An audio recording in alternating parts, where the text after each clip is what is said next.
Okay, let's go. Cruisers, buckle up. The man overboard alarm goes off on Disney Wish, sparking panic. But there's more to this story. And speaking of disasters, the toilets are not flushing on the Symphony of the Seas. Don't worry, it's not quite Netflix Poop Cruise Part 2.0. Plus, cruise ducks are going jumbo size. Carnival wants you to pay extra for donuts. And one guest is fed up with PA announcements. Plus, we've got an update on the terrifying Icon of the Seas Waterslide crack.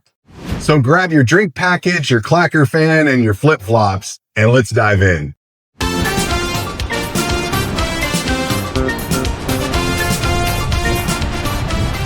Welcome to Gen X Cruise Life. If you're too old for Snapchat, but too young for Life Alert, this is the cruise channel for you. Don't forget to hit that subscribe button and that notification bell so you never miss out on a 2025 Cruise News episode.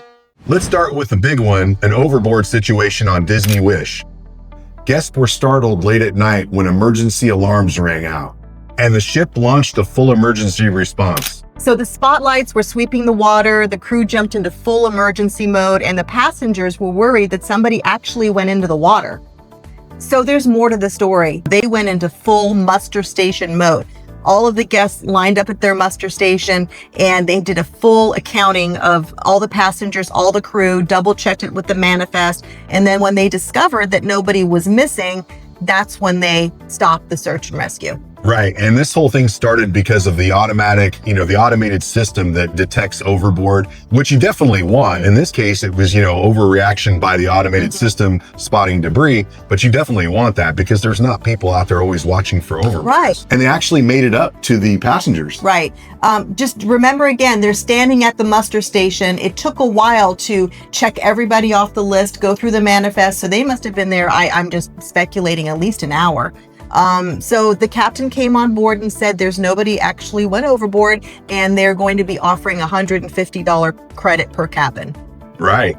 The end of the story literally has a payoff. Mm-hmm. We've done stories in the past. There's one cruise in particular that comes to mind. It was a Princess cruise to Alaska that missed an entire port and excursion, and they only offered the passengers a $50 onboard credit for that. So I think that Disney did the right thing here. Yes, we do want them to overreact to a man overboard situation, but passengers were inconvenienced during their nightly dinner and entertainment, block of time to stand there at the muster station. I think you could mark this on the calendar. This is the one time that I don't really feel like the cruise ship needed to do anything. Right. Usually I'm arguing that they didn't do enough, but this time, in this situation, I don't know. I think they went above and beyond. From safety scares to plumbing problems, Royal Caribbean Symphony of the Seas has had multiple reports of toilets not flushing.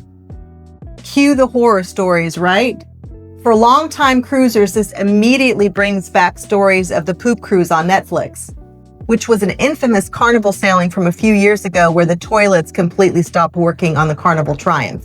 Thankfully, this wasn't that bad. The issue was isolated, the crews fixed it fast, and the ship kept moving. Still, can you imagine being the unlucky passenger or passengers where your toilet wasn't working?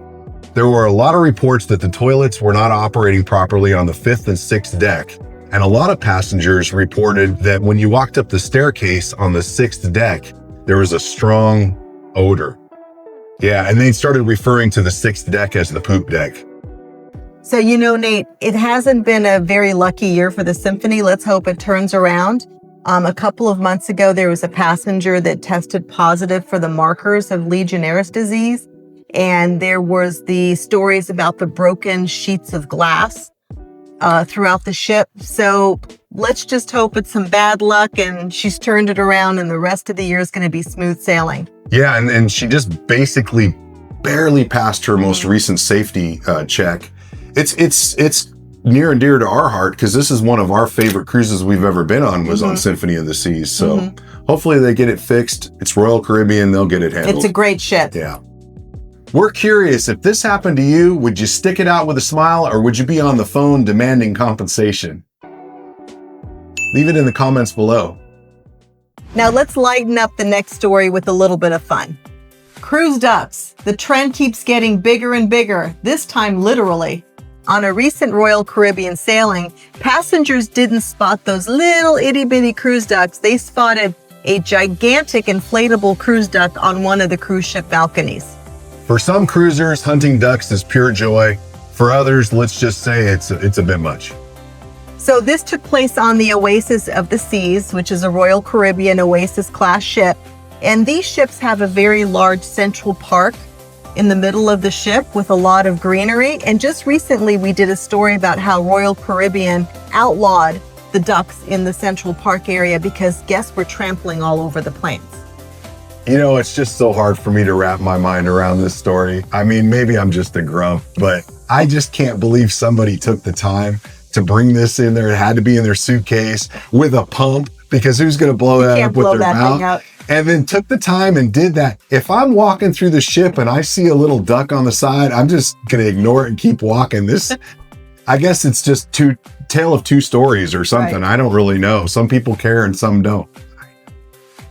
Plus, the duck had to have gotten confiscated because you can't put something that size on your balcony. No, they're going to come and take it away or pop it. And speaking of things you either love or roll your eyes at, Carnival is adding donuts to their specialty dining. Now, before you get too excited, these are not the free buffet donuts. These are the ready-to-go hot donuts that you're going to pay extra for. Now, some people are thrilled because who doesn't love a hot, fancy donut at sea? Others say, come on, Carnival, donuts should be free. Now, to be fair, these are the donuts and beignets. Well, the beignets specifically. And churros. And churros. Those are the three items. But the beignets specifically were an extra add-on item that you had to pay for in the main dining room. Right, Emerald's. And at Emerald's. Mm-hmm. So it's not that it's new that this is a charge item. It's that they're going to make it actually more accessible so that you don't have to go to Emerald's and you don't have to go to the main dining room if that's not your thing. You know, if you're in perpetual flip-flops and you don't want to have to do the dress code thing, then you can go get your beignets. Right. They're going to run between $3 to $8 for the packages, and I think they're kind of a sweet deal. We want to know where you stand. Would you happily pay for fresh donuts, or is this one more example of the cruise lines nickel and diming us to death? Leave us a comment below. Now for another Carnival story. This one's near and dear to my heart. A Carnival passenger recently went viral for his complaints about PA announcements. And according to this passenger, this was going on every 5 minutes. They were announcing bingo starting, discount drinks, art auctions, spa packages. Now, some guests claim that they hardly noticed, while others saying it's ruining their relaxing cruise time, always being sold something. Poor John Heald, the brand ambassador for Carnival, just a couple of months ago, he was answering complaints about how passengers couldn't hear the PA announcements. John Heald always ends up having to field these particular problems. I feel like it is a problem on some cruise ships. I mean, it's loud and it's a little over the top, a little too often. Yeah. And when they are trying to sell you something, I get this guy's point big time. Well, just a couple of months ago, they were complaining about the PA announcements not being loud enough. So maybe a directive went out throughout the fleet to turn up the volume a little bit. And as John Heald said in his Facebook post, it is the job of the cruise director to upsell you and to increase revenue on the ship. So that is part of their job, is to sell you the discount drinks and the spa packages and the bingo. Right. The nutshell version is, hey, we keep the fares low by beating you over the head with the PA system while you're on board. Now go buy some crappy art. Yeah, bingo squares, $5. Yeah, the thing that I can't stand is when they're running announcements into your cabin for no good reason, and you hear it and you think to yourself, did that really need to go into my cabin? Yeah. This isn't an emergency situation.